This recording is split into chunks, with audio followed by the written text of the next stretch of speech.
Hello beautiful bookworms! My name is Katarina and welcome to my channel. So I'm very sorry guys that I haven't been uploading as regularly as I normally do, but probably I will only go back to my normal uploading schedule after the 17th of August because I will be going on another trip and it's going to be very hard to upload. While doing so, I will probably just upload like a quick update, my currently reading or something like that, how's it going, just so I don't get so out of touch with you guys because I don't like that, and you probably don't like that too because if you follow me you want to know stuff and you don't want to just stare at the blank notification page for the rest of your week. So yeah, I will promise I will try to upload my currently reading at least. I'm very sorry and I will return to normal in more or less a week.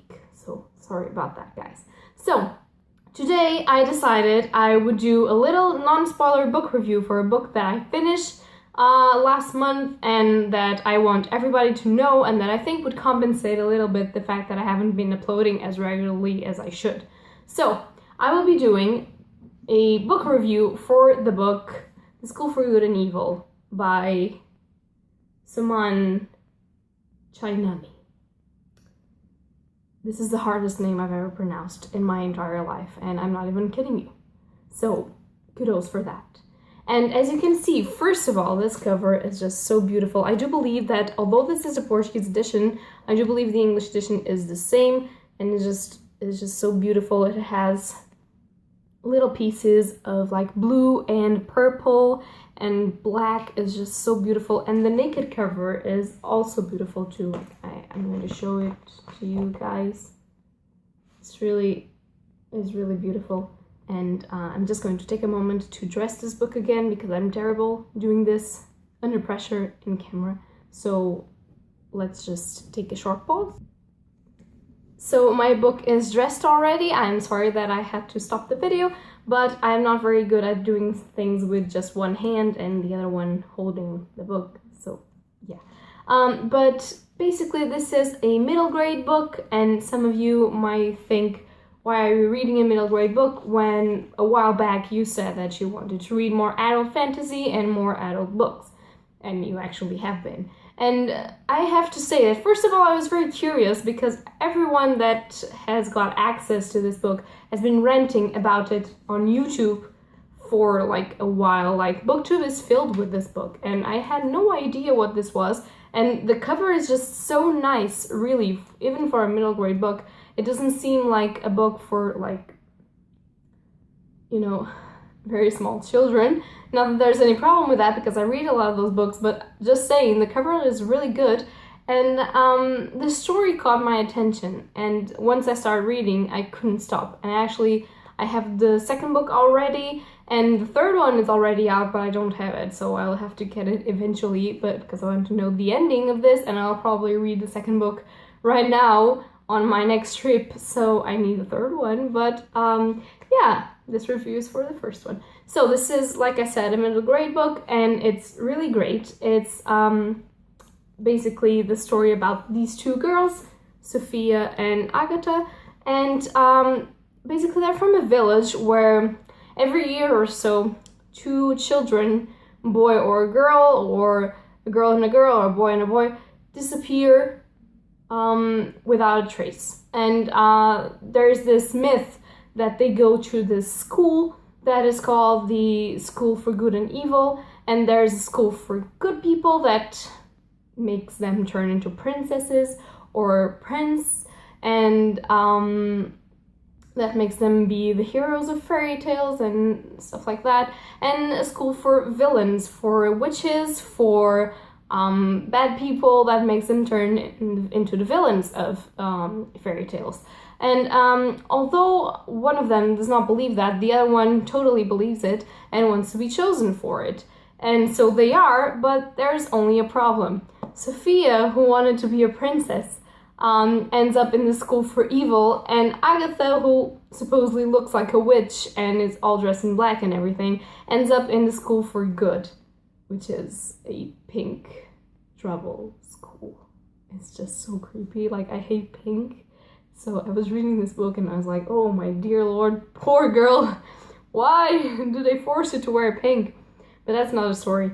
So, yeah, the trouble starts there, obviously, because they think there's been a terrible mistake, and Agatha does not want to be there. She just wants to go home with her best friend, because they're best friends, allegedly, and she just wants to go home and forget all of this, and she doesn't care if she changed schools or not, if this is real or not. She just wants to go home. And for Sophia, it's even terrible, because she's been dreaming her whole life that she would be kissed by a prince, and she would be a princess, and she would have like a kingdom and a happy ending and everything like that, and now she's in school for evil, and she's pretty, and she loves pinky stuff, and she likes to put cucumber in her eyes and stuff like that, so she's not seen with good eyes.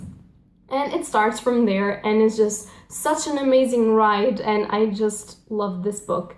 And this author, and I'm just gonna say his first name, Suman, he does an excellent job of like turning fairy tales around, twisting all of the things that we are used to see in fairy tales in that genre, and twisting them and adding something more to them. Because normally you usually see the beautiful girl being the princess, and the evil one being the ugly one, and etc, etc. And this has such an important message for young kids about how the exterior is not always what it counts, and how to be beautiful in the inside, and that your actions speak louder than the person that you look, you know?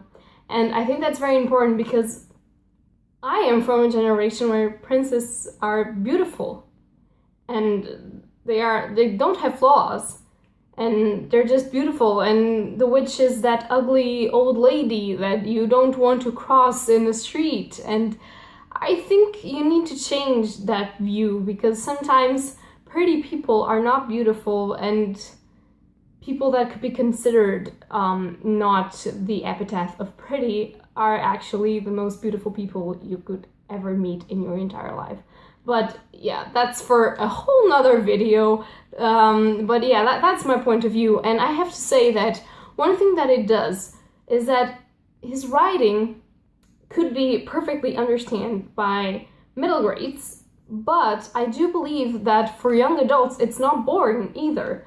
Like, I really loved reading this, and I was like, oh yeah, I'm expecting this to go that way, and it didn't. It had a new way, a new form of writing. It was pretty amazing, and the ending had a really cool plot twist. There is more to these schools than meets the eye, and they are going to figure out a lot of things, and I do believe that if you like even a little bit of middle grade, or if you want to rest a little bit from adult, you should read this, because it's really good. And I don't normally sing praise to middle grade books, because it's not really my thing. I like to read something a little bit more for my age, but this is perfect. I really loved it. I'm interested to see how he's going to progress with the books. I don't know if the second book will be as good as the first one. I hope so. And I don't know anything about the third one, because I don't have it yet.